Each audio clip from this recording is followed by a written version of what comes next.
Om Purnamadaha Purnamidam Purnat Purnamudachyate Purnasya Purnamadaya Purnamevavashishyate Om Shanti Shanti Shanti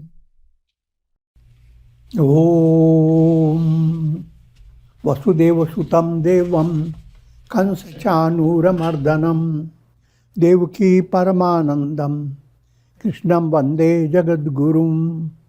Om. Adorations to Lord Krishna, the preceptor of the universe, destroyer of the forces of darkness, and bestower of immortality. Srimad Bhagavad Gita in Gunatraya Vibhaga Yoga, that's Gita chapter 14. And presently, we are entering into a very great topic, Triguna-atita, who has transcended the three gunas. How does he look like? What are his characteristics? There are in three places in the Gita, this entire wisdom is poured into Sthitapragya Lakshanas, characteristics of one who is enlightened. In chapter 2, it is called Sthitapragya Lakshana. In chapter 12, Bhakti Yoga, who is dear to God. And in chapter 14, Triguna-atita. What are the characteristics of one who has transcended the three gunas? Three gunas are sattva, rajas, tamas. These gunas operate in and through your mind, and your essential nature is beyond mind.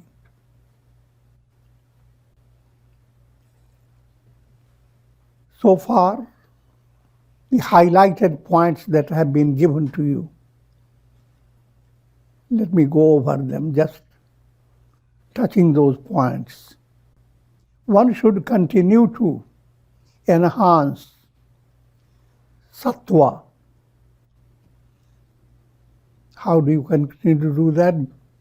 By simple formula, be good, do good. Serve, love. Paropakaraya dharmaya, papaya parapidanam.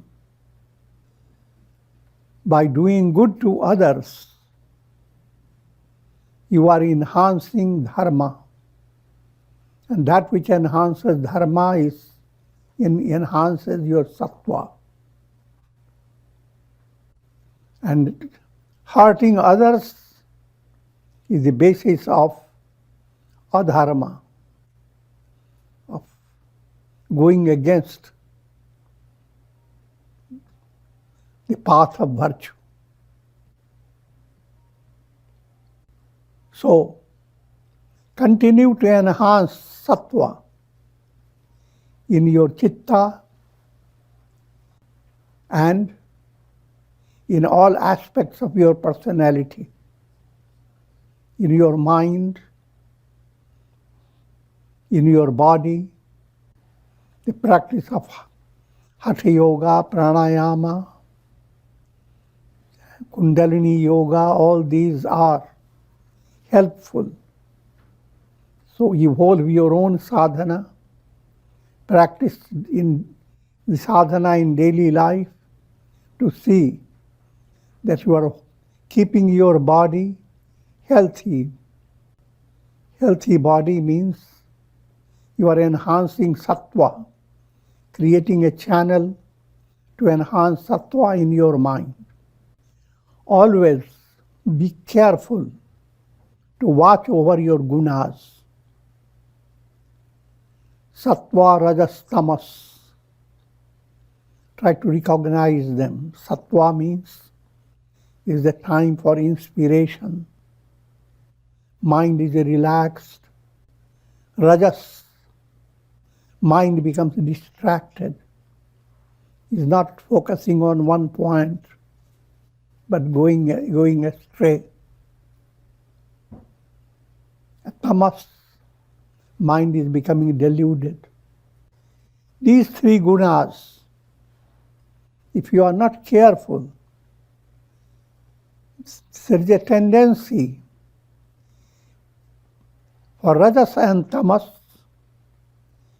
to torture your sattva. Think of Ravana and Kumbhakarna. They kept Vibhishana under great pressure and subjected him to a kind of slavery. So the gunas want your sattva within to be minimum, to be ever under control. And that, if you are not careful, means if you are not doing your sadhana and living a life of luxury, you will not succeed in being Triguna-atita. So be always cautious, savadhan. How much sattva can be enhanced? How much good can you be? Your goodness should be profound. The source of your goodness is at your heart level. When your heart becomes purified, you are good. In other words, when sattva enhances, you do not make effort to control your anger or hate, because anger and hate, they don't come. It's automatically, your mind does not permit them.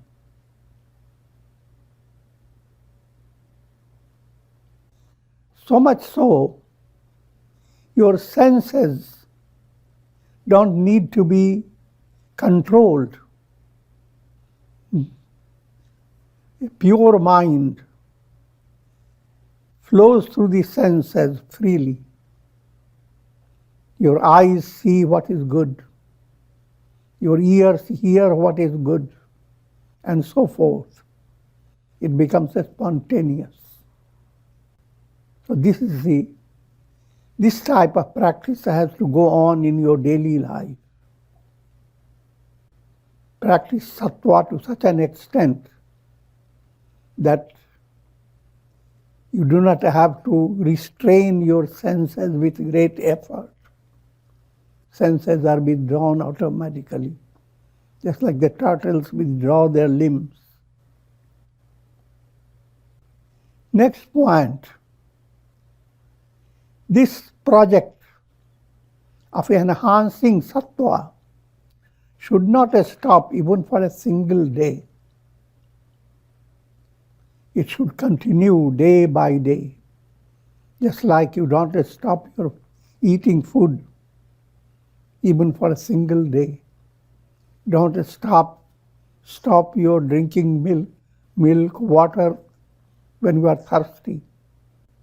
In the same way, sattva must be enhanced day by day without developing the idea, oh, I have enough sattva. And there is always karma. You are being led by karmic process. And you have always certain project before you. But create your purushartha, self-effort, to turn whatever you are doing in a sattvic way. And if you have to plan a project, let the project be a sattvic project. not rajasic and tamasic. And while doing sattvic karmas, your goal is not action and the fruit of action. Your goal is what happens to your mental process, how much purity you gain in your thought, word, and deed. The progress is, the movement is progressive. And be ever intent to see that mind does not entertain degraded thoughts. The purpose behind all this is to have the revelation that you are Atma, the self. You are essentially Brahman, beyond the three gunas. So if three gunas are handled well, automatically go beyond the three gunas. Sattva, Rajas, Tamas. These three gunas continue to operate in bhava pratyaya. Remember, pratyaya, bhava, and bhava pratyaya. These are favorite topics. Bhava pratyaya means while vrittis are being projected on the screen of your consciousness, changes occur. See, in a cinema show, there are two types of changes. In the contents of the story, changes take place, and you look forward to a sattvic story. That change is change in bhava pratyaya. But the ultimate goal is the projection movement completely moves away, and to recognize that no matter what type of projection you are involved in, reality behind the projection is Aham Brahmasmi. I am Brahman, the Absolute. And that aspect is called Pratyaya Bhav. You are dropping away the whole process of projection. So these are the highlights that have been touched by the Gita right in this chapter, 14th chapter. And now, verse number 21. Arjuna Uvacha Kairlingais Trin Gunatetan Atito Bhavati Prabho Kimachara Katam Chaitan Trin Gunanati Vartate. Arjuna asked, O Lord, what are the characteristics of one who has transcended the three gunas? How does he conduct himself? How does he rise above the three gunas? And in this question, you are being presented with the goal of life. If we have attained the goal of life, what are the characteristics? And as I explained, the Gita brings this highlight in three areas. In chapter 2, Sthita Prajna Lakshanas. In chapter 2, Lakshanas, characteristics of who is a devotee of God. And chapter 14, the characteristics of one who has gone beyond the three gunas. Lord Krishna replies, also at this stage you must know that changes occur in your deeper level, in your mind, in your understanding. And in your external world, there is a special effect of your internal feeling. somehow your activities become inspiring. Your activities are always sarve bhavantu sukhina, promoting happiness and well-being for others. And therefore, externally, you will appear to have different types of mind. You see a person suffering and you sympathize with that suffering. You may as well shed a tear or two to harmonize with the person. If a near and dear one is grieving, you also show a little grief, but that's very brief. Deeper level, you are completely detached. How you act on the basis of sympathy, that changes in practical world. With a relative, calm relative, you are calm, relaxed. With an agitated one, you show a little bit of agitation. And with a child that stammers, you show a little stammering. So external feature can be difficult to recognize. So Arjuna has asked that question, and Bhagavan Lord Krishna replies, Prakasham cha pravrittim cha mohameva cha pandava nadveshti sampravrittani na nivrittani kankshati. Lord Krishna said, he, O Arjuna, who does not hate when light, activity and delusion are present, nor does he long for them when they are absent. Three Sanskrit terms, prakash, pravritti, moha.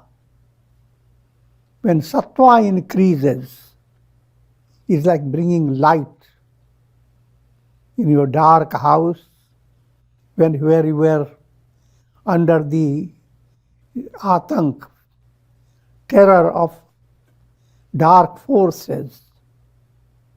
Now suddenly light comes in. It's very relaxing. A sense of prosperity, peace, joyousness. When there is an opening to that type of experience, be always detached, because it will not be constant. It will come and go. When sattva moves away, rajas begins to invade your mind.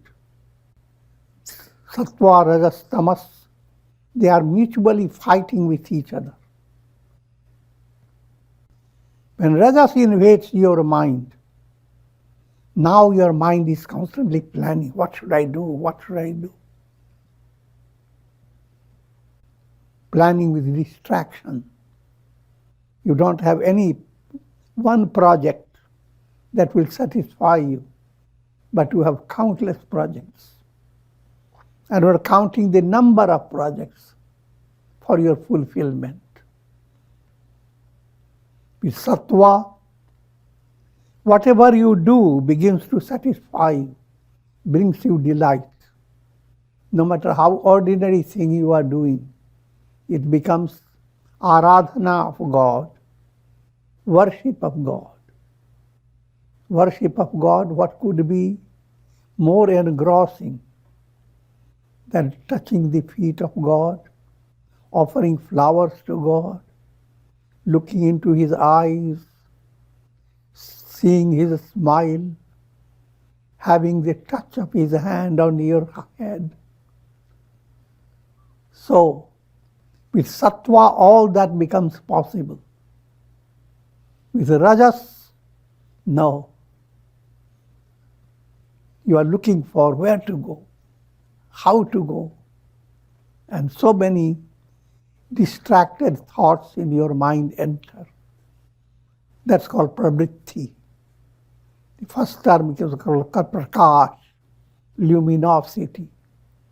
Next one is lot of distracted activity, pravritti. And the third, tamas, enters. You don't even know what to do because you don't even have your control over your identity. You have just gone into a drunken house. And you are drunk. Now you don't even know where you are. You sit down by a drainage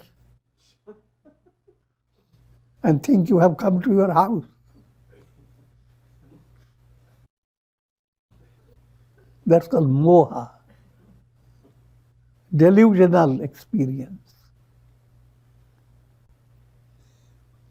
But all these three stages of mind, they will come in different degrees.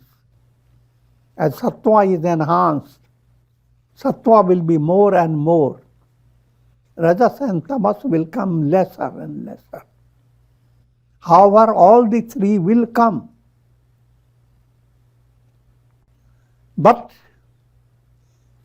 if you are Triguna-atita, you will not be shaken from the deeper level. A tree can be shaken at the branch, at the external parts. But the shaking of the tree should enhance, strengthen the root of the tree. So that type of shaking is allowed by sages.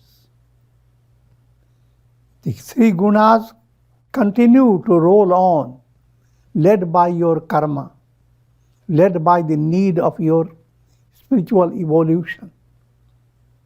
But internally, you are progressing, irrespective of how the gunas operate. So a kind of detached state of watching over the gunas and intentionally promoting more and more sattva. To such an extent that sattva becomes so abundant that you have no need for effortlessly. Then that state is called sattva patti. If you have attained that, you are Triguna-atita. You can't go back into the clutches of the three gunas. You are getting out and out until you are completely in a state of videha mukti, disembodied salvation. Udasina vasino gunairyo na vichalyate guna vartanta ityeva yova tishtati nengate. 23rd verse. Seated like one indifferent, he is not disturbed by the gunas. He knows that the gunas alone operate, and thus, being established in the self, he is unmoved. Udasinavat asino. Udasinavat means like one who is indifferent, completely detached. Thus asino means seated. He is seated in a state that is detached from the three gunas, sattva, rajas, tamas. Internally, he has nothing to gain or to lose, led by the three gunas, Sattva comes, lots of happiness, prosperity shines before the eyes. A sage is not deluded. It's not going to be there forever. It will pass away. Rajas comes, things go a little astray, struggle, challenges come in your life. Even that will pass away and have their purpose. Tamas comes and you are rendered helpless. Sickness, disease, inertia, even the need for sleep. But that also is handled by a sage in a way that you, even in tamasic experience, you are enhancing sattva. Say, for example, you are going to sleep. Sleep is produced by tamas. But before going to sleep, if you have offered prayers, you enter into sleep, your mind is dominated by Shubh samskaras. You are drawing good dreams, inspiring dreams. So you have handled your tamas in a profound way.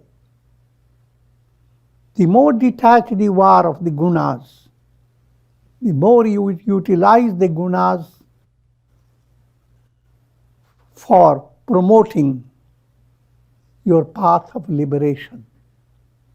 So all the gunas become an aid, a dynamic aid in your spiritual progress.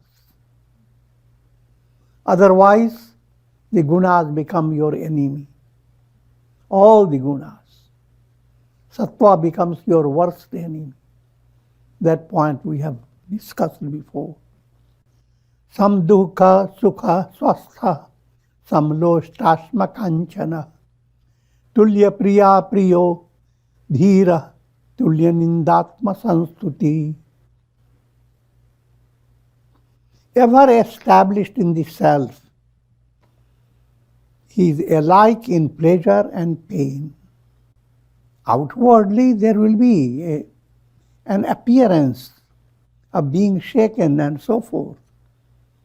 Internally, abiding in Aham Brahmasmi. And therefore, from his inner point of view, he is ever the same. Pleasant condition has come, great prosperity has begun to shower on him, and he is calm internally. Painful experience has come, great challenges, and he internally calm. Patatyangar varshecha vati va malayanile bhutale brajati vyomni shamam aste gya atmani. This is a quotation from Yoga Vasishtha. Even if burning embers were to fall, or gentle cool breeze laden with fragrance of sandalwood were to blow, or the very earth were to explode and scatter in the sky, a sage remains in his deeper level. He has his identity, Aham Brahmasmi. That identity experience is unshaken. He regards a clod of earth, a stone, and a piece of gold, all equal in value, because nothing can you take with you. All the world around you that give you so much happiness,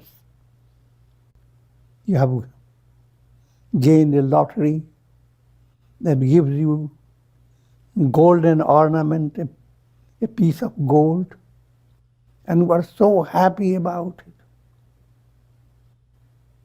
And you want more and more. You bring more golden ornaments, the golden articles, and you go on storing them in your storehouse. And you see such a big difference between a stone and all that. But ultimately, what are you getting out of it? All the gold around you is a burden on your head. How to protect, how to advertise how much you have, and so forth. So it is only creating more stress. Stones, on the other hand, play their great part. Stones placed in the right way allows your road to be safe. Stones go to form so many structures, etc. So, from his deeper point of view, both have equal value. Stone, piece of gold, all have equal value. He is firm in wisdom and keeps his mind balanced in conditions that are agreeable and disagreeable, treating praise and censure alike. If people praise you, it is encouraging. It's good to be praised. You try to promote it. But you don't become addicted to it, don't become dependent upon it. You have to qualify yourself by your own self-effort.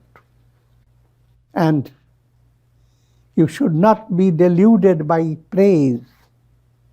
If people are saying that you have awakened Kundalini, your head is already shining, your Sahasrara chakra is oozing through your forehead. Now don't stop your sadhana, thinking you have attained it. What can all this praise do? Be inspired by it, but don't become deluded by it. And you have attained great height, and people criticize you because they have asked you to pray, and your prayer didn't work for them. So what type of sage are you? So, if you are insulted and you are censured, you remain internally unperturbed. He keeps his mind balanced in conditions that are agreeable and disagreeable, treating praise and censure alike. Manapamana yoha tulya rastulyo mitrari pakshayo sarvaramba parityagi gunatita sa uchyate. He is the same in honor and dishonor, man apaman. When we are praised or censured, being repeated because of the importance. He is alike to friend and foe. An enemy has an inimical attitude, but a sage looks at him as a patient and has goodwill. This point we have clarified many times. Nindak niyare rakhiye, angan kuti chhawaye. If anyone is criticizing you, this highly allegorical statement, give a house, a part of your house freely for him to live,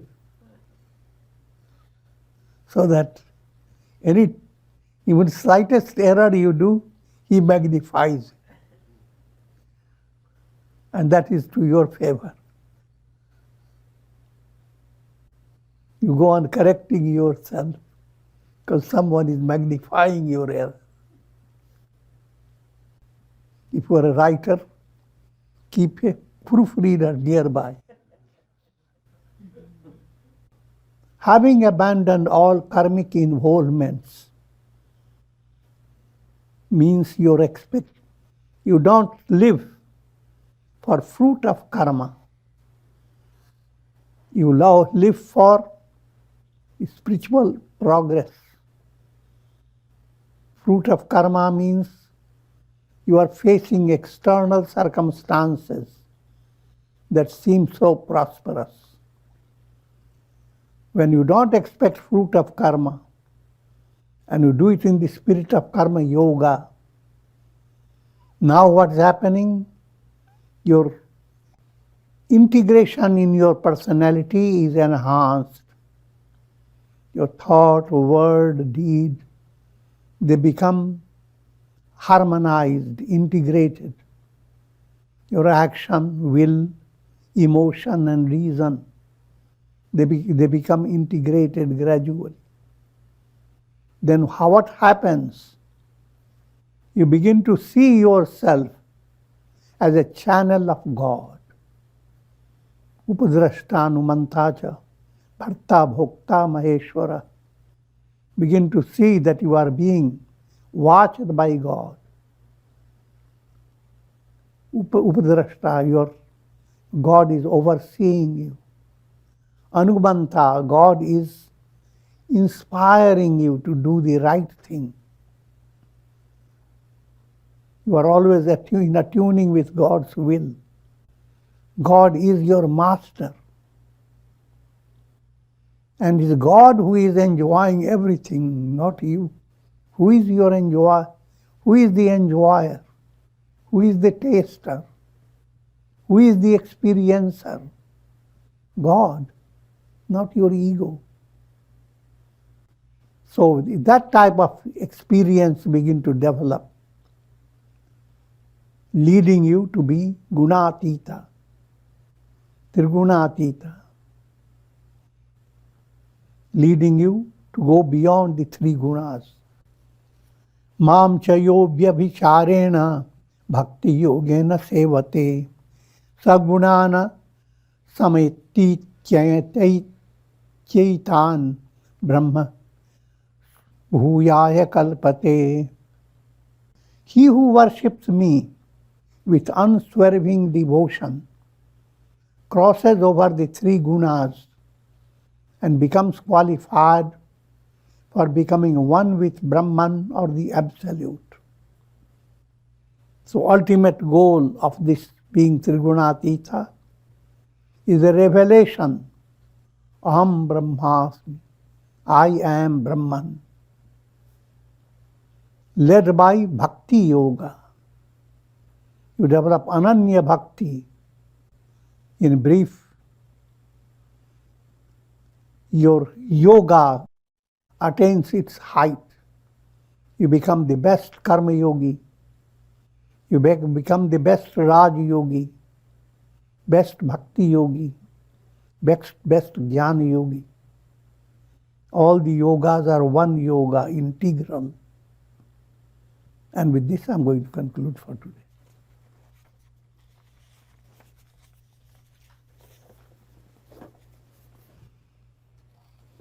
Om.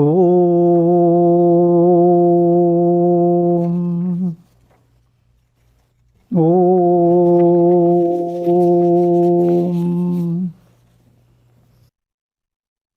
Ram, Ram, Ram, Ram, Ram. Om Namah Shivaya. Om Namah Shivaya. Om Namah Shivaya. Om.